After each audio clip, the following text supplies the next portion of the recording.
Sound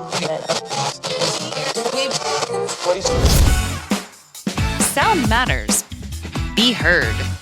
Welcome to the podcast where you get exclusive behind-the-scenes tips to make your own show sound truly spectacular. This is Podtastic Audio. Hey, what is happening and how are you doing? How is your podcast coming along? Hopefully you have a podcast, but if you do not have a podcast, don't you worry. I'll get you all figured out, get you set up. And trust me, it's not as hard as everybody apparently makes it seem to be, as if they're the only ones that could do this. Don't you worry, you can do it too. I am Chris, and I am from the original Chris and Christine Show podcast. You can find out every single thing about that show on a little master website, which I built all by myself. Yeah, I'm not really tech savvy, but I figured it out at chrisandchristineshow.com, and there's a link to it in the show notes of this episode. You just scroll on down and there you go. And on that website, we have information about our podcast, of course, information about us, and links to Podtastic Audio, links to Christine Smith Designs, which is an actual real company that Christine owns about doing wedding planning and wedding preparation for weddings and things like that. And of course, a link to Podtastic Audio, and of course, our radio station, which is K2 Radio. That thing is playing live, 365, as it were, 24/7, with music and some podcasting stuff I sprinkled in there too. But mostly, it's just music. But here, we are on Podtastic Audio, where I'm going to tell you how to make an amazing podcast without having to spend amazing amounts of cash to get the job done. Now, listen, you can podcast with whatever gear you have, but I would recommend having something decent, something a little better than your phone set on speaker mode, sitting in the middle of a table where 5 of your friends get up there and decide to talk over each other about a podcast or talk about your favorite movie or whatever it is you want to talk about. Hey, listen, your show is your show. Do it however you want to do it. Don't let me or anybody else tell you exactly how to do your own show. If the goal is to have fun and you are having fun doing your podcast, then congratulations. You are a successful show. And that's just the thing. There are a lot of shows out there that sound like, well, how do I put this nicely? They sound like crap. Yeah, they sound really, really bad. It's because a lot of people, when they do a podcast, they don't think about the audio. The only thing they think of when they think of audio, they think, okay, the thing is recording. I see the thing blinking, or I see the little lines moving, or however they do it. They see it moving, and they know the audio is physically being captured, but perhaps they're doing this video show, whether it's a Zoom show, StreamYard, whatever platform they use. So they're really focused on the camera and what the camera is looking at and the background and the lighting and all that great stuff, which is fine, by the way. But because of that, the audio does suffer, and people do lack the audio know-how on how to create good and decent audio for their podcast. Now, one would say one of the reasons is because we live in a world today where every single person has a mobile studio right in their pocket. I'm talking about their smartphone. You take your smartphone out, it's got a decent camera. Most of them all do, even the new ones. I got an older iPhone, but still has a pretty decent camera. I can shoot 4K and all that great stuff, although I never really do because it eats up a lot of memory. But that's beside the point. But you can take really good video, and it shoots decent audio, or records decent audio, I should say, with the video when you do just a video thing with your phone directly. Now, people do that. They use their iPhones to record, YouTube videos, and they record short videos, and like kids like playing with their videos. And of course, right on the phone itself, there's the iMovie program, which you can use that to enhance your video and splice things together and really edit your videos, make it sound amazing. So I think in a world we live in today where it's so easy to pull our phone out and start recording anywhere, anytime, with no extra gear to bring along, no extra microphones or extra lighting rigs or any of that stuff. Just a phone. That's all you need. And it's already in your pocket. You're probably listening to it right now. So why would you have to go through all the trouble of figuring out all the extra steps to enhance the audio? when you strip away the video and all you have is audio and audio only, like this podcast you're listening to, you really start to hone in on the sounds of the audio more than you would if you're watching the video with the audio. I kind of figured that out a while back. I said, I'm watching this thing, but when I do listen to the audio version of the same thing, I really start to hear the differences in the sound. Probably because it's like, people say, you'll listen to this thing, but make sure you close your eyes while you're listening to it. You kind of strip away all the other visual noise, I should say, when you're really trying to listen to something. But I'm not here to bash video podcasting or podcasts that use video as their podcast source.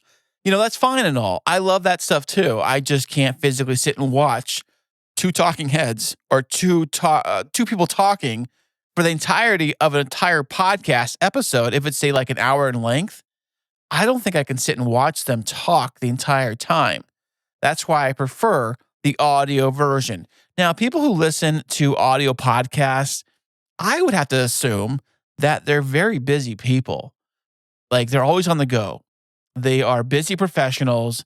They've got things they're doing. They've got to be here. They got to be there. So if they're going to consume the content, your podcast, they're not going to sit and watch it on their phone for an hour and waste that hour sitting there doing nothing but just watching you. They'd rather be physically doing something else. Maybe doing the dishes, maybe working on a project. Who knows? Anything, walking, jogging at the gym, doing the workout. There's a million different things you can be doing while you're consuming an audio podcast. That is why I love the audio podcast format, because I physically can be driving and listening to many different podcasts. You can't do that while you're watching a YouTube video. Now, YouTube's great. I watch a lot of YouTube. I love YouTube for physically watching stuff. But if you're relying on using YouTube as a dedicated podcast platform, say you make your show and you just dump the entire thing onto YouTube and you call it a day. Oh, it's a YouTube thing. Yeah, it's great. It's your YouTube channel. That's great. YouTube has a different audience than, say, an audio podcast would, which brings me to my 3 core pillars for every podcaster out there. Every podcaster, including you and myself, really should focus on these 3 pillars when designing a podcast and creating a podcast. Pillar number 1, I would say, is why are you podcasting? Why are you physically doing it? Everybody has a different why, but you really have to think about this. Really, why am I creating a podcast? Why am I even doing this? I mean, it could be as simple as, me and my buddies want to hang out and talk about the latest whatever movie, and do the Zoom show and do that. Maybe it's because you're a big shot smarty pants and you want to share your knowledge out to the world. Maybe you want to create a podcast because you want to use the podcast as a vehicle to drive business to your real business, which could be fill in the blank, whatever it is. That's your why for podcasting. Or it could be just the fact that you want to prove to everybody that you physically can do something better than being the local, bagger at the grocery store or whatever low-paying job you might have. You podcast because you can do things that you normally would never do. You get to talk to people that you never would normally do in your day-to-day job. In your real job, you're just a lonely, whatever job you might have. But when you podcast, you're something special. You're bigger than life itself. You're bigger than your normal day-to-day job. That is some reasons, why people podcast. Now, pillar number 2 is equally important. All these pillars, I would say, are equally important. But pillar number 2 really is this. It's who is this for? No, not everybody, not for general people. Who specifically is your podcast for? Is it for mothers that are pregnant? Is it for adults that are transitioning into retirement? Is it for kids, entering, sports, or is it for coaches? Is it for clients that possibly want to be coaches? Is it for, who knows? Is it for drivers that want to learn how to drive better? Is it for cooks that want to learn to cook better? You got to be really, really specific, not even just like the general idea of who it's for. I mean, get really focused into like, my podcast is for Jill, and Jill wants to be a cook, and she's going to cooking school right now at night, but she's got 2 kids, and she's going through a divorce, and she drives a minivan that her husband left in the divorce, but he got the house, and she lives in an apartment. Like, you can get really specific if you really want to. If you do, it does help you craft a better show because you're talking directly to that one person. So you really want to know, who is your podcast for? Create the show for them. And eventually, your audience will come to you. But do not say, I'm making a podcast for everybody. I am going to be like the nightly news, or I'm going to be like the nightly talk show where it's for everybody. But even those shows or those news stations, well, let's take CNN and Fox News, for example. Yeah, they both say the news differently, and they both have 2 different audiences. One is designed for one type of audience, let's say the left, and one is designed for another audience, let's say the right. They're not the same, but people do listen or watch both. Yes, that does happen. But as you can tell, they really hone in on a particular person. So once you kind of figure out exactly who this podcast is for, that brings us to pillar number 3, which is, what kind of value does your podcast bring to the audience? Let's connect the dots here. So you have a show, it's for this type of person, and this type of person will listen to your show. But at the end of that, let's call it like a business transaction here. At the end of the transaction, the listener should have some kind of value that they took away from listening to your show. Now, it can be many different things depending on your show and your type of show. But at the end of the episode, the listener should say, that was a good show. I really learned something, or that show is very entertaining. I enjoyed it thoroughly because it made me not think about the crappy life that I'm living right now. It was an escape, just like movies and television is an escape from reality. That's probably why people that are very depressed really do enjoy going to the movies more often than not. Your podcast can be an escape for those people. They may be going through some very hard times, whatever possibly can be. I mean, it's their lives, but you listening to your podcast might actually bring them joy, might make them happy. It's an escape from the reality they're living with every day. And that could be a reason why to podcast. That could be a reason why they listen to your podcast. Not every podcast out there has to be strictly facts and data. Who wants to read a spreadsheet on the microphone? That doesn't sound very entertaining to me. I would suggest that maybe perhaps try to sprinkle in a little humor, a little bit of banter, a little bit of personality on the microphone. I know I make it look easy. It's not that easy for some people. I get that. So I know that a lot of people will just script out their podcast and just read all the facts, and maybe they'll insert some humor, in the script or whatever, however you do it. Listen, you do your show however you want to do your show. And that's the basic 3 pillars. It's, why are you doing the podcast? Who is the podcast for? And what kind of value does the listener get when it's all said and done? When they've actually finished your podcast episode, what kind of feeling do they get? That kind of reminds me of something. I should add maybe a 4th pillar. Here's a surprise. Here's like a bonus pillar to this whole thing I just come up with right now. The bonus pillar is this. What kind of feelings do you get as a podcaster after or during your entire podcast process? Does it make you happy to create a podcast episode? Do you see it as actual physical work and you're like, dreading a podcast episode? Is it becoming like a job where you have to like maybe book new guests and you have got to do the whole song and dance of one day you available and go back and forth and physically record the episode and got a schedule lined out and a whole spreadsheet thing and all that stuff. And it's like another job. And if it's like another job, maybe it's not very enjoyable because it becomes a job that you're working at very hard.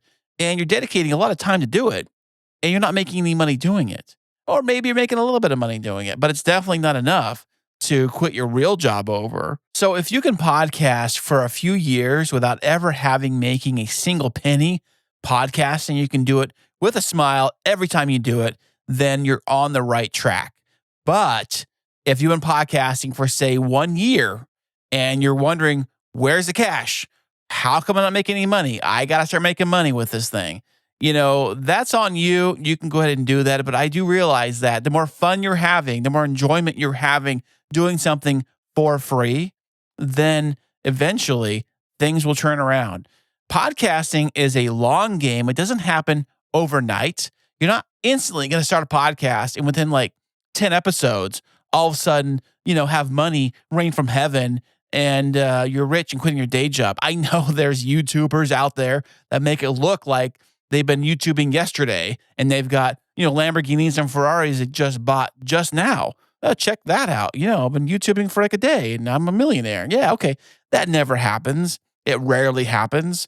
I know some people have some success and, podcasting, like us indie podcasters here, most of us, if not all of us, do this because we love doing it. Not because we want to get paid doing it. It's because we love doing it. And I love podcasting. I love talking into the microphone. I love doing this stuff. That's why I've created the show in the first place, was to help you make a better show for your podcast. Listen, if I didn't care, or if I was thinking very selfishly like I was only thinking about myself, then I wouldn't be here doing this podcast for you. There's lots of ways to podcast, like I've said before, and there's lots of ways to get decent audio for your podcast. And I'm not even talking like spectacular, like studio quality audio. In fact, the room that I'm recording in right now is like one of the worst rooms to record audio in. Tile floors, solid, wooden desk with lots of shapes and corners. It's Echo City for the most part in here. And I know there's probably lots of different plugins you can get. You can go down the plugin rabbit hole and look at all kinds of ways to enhance your audio after the fact, after you recorded it. But it's always better to record decent sounding audio from the start. Now, one simple little trick to do that is whichever microphone you're using, talking to the right end of it.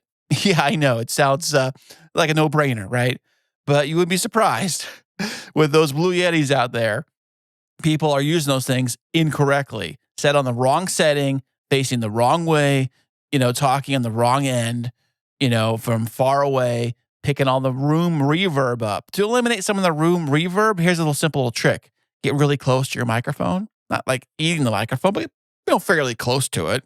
That way it kind of captures more of you and less of the room around you, and less work you have to figure out how to fix it in post-production. And after listening to a lot of bad podcasts that are out there today, it got me thinking that, gosh, maybe I'm working too hard on creating decent sounding audio for my audio podcasts, like this one and the Chris and Christine show. And there's times where I did some basic editing and some basic sound stuff on it and sent it out as is.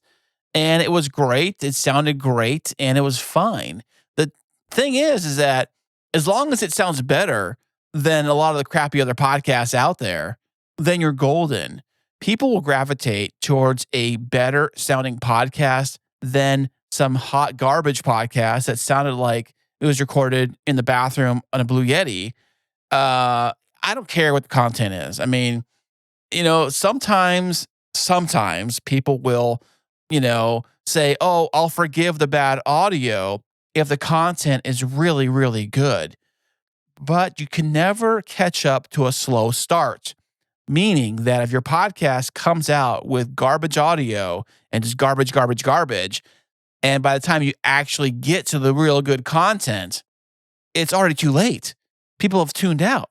That's why I can't stand when people dump a ton of ads onto their podcast episodes. And I get it because they pay. Some pay a lot and some pay not so much, but there is a actual, dollar figure associated with an ad, and I get why people do it. Yeah, I get it.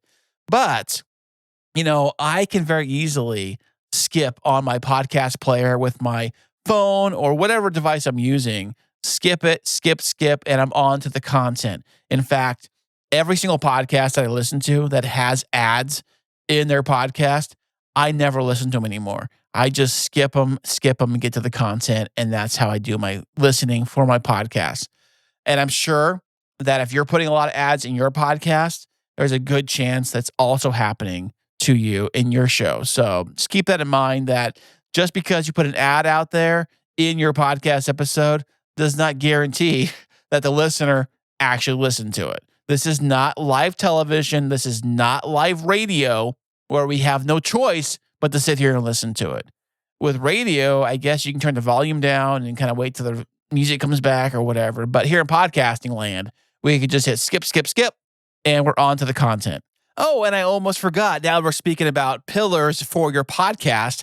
One more thing. Let's call this an extra bonus tip of the day, really, is that you should probably listen to your own podcast. What? Did I just blow your mind right there? What do you mean you don't? Oh, I edit the podcast. I do all the editing, so I listen to it then. No, I mean physically, like put it in your podcast player app, like play it and listen back to it and try to imagine what it's like for someone else to be sitting there listening to it and enjoy it. Now, it might help if it was an episode that was, say, a month or so ago, because it wasn't quite so fresh in your mind when you produced it. So go back to maybe an episode a couple months ago and press play and just see what it sounds like, what you sound like, what your content sounds like. See if you understand what it is you're talking about. How does it sound overall? Does it sound enjoyable? Do you press play on your very own podcast and sit back and say, who put all these stupid ads here? Why am I listening to this garbage? Or you're like, where is the content? Or where is the show? And why is there like some music? It sounds like it was recorded on a phone from a speaker at a concert. What is this garbage I'm listening to? Or wait, hello? Why do I have to crank the phone up like full blast to hear me talking? And then when my guest comes on, I got to like turn myself way down because they're much louder and it's off. Really do like, I guess you do an audit of your own podcast. See what it sounds like. See if it resonates with you. Because at the end of the day, really create a show that you would really want to listen to and really would want to enjoy. So as we move into August, it's early August as I record this episode. July flew right by, but for me, July was very, very busy. You see, I was traveling all around the world for the most part. I was in Hawaii, as you might remember from the last episode. I flew back here to San Diego, and then I was only here for like a few days, and then I flew into New York City on the East Coast, and I was there for like about a week or so. And then while I was there, I was a surprise VIP guest in person on a podcast, which is incredible to do. I actually had so much fun on the Basement Surge. I will put a link to the YouTube video in the show notes of this episode. And while I was there, I got to see and experience what it's like being at somebody else's podcast setup in the basement with all the camera rigs and the computer stuff and the Rodecaster and the different microphones, all that great stuff. It was amazing that we were very welcomed in the house and we had lunch, hung out for a little bit, but we were kind of busy on a tight time schedule. But while we were there, we recorded a podcast episode. It was fantastic. I really did enjoy doing it. So it's a different experience when you actually are being a podcast guest in person versus the whole StreamYard thing or perhaps maybe the Zoom thing. But I am back and I am back in business. Hey, thank you once again for listening. You know what? If you have any problems creating your podcast, maybe need some one-on-one help to figure out the problems maybe you're dealing with, you always email me at podtasticaudio@gmail.com and I will respond with my best answers to try to figure out the problems that you might be having with your show. And I'll catch you on the next episode. Thank you for listening.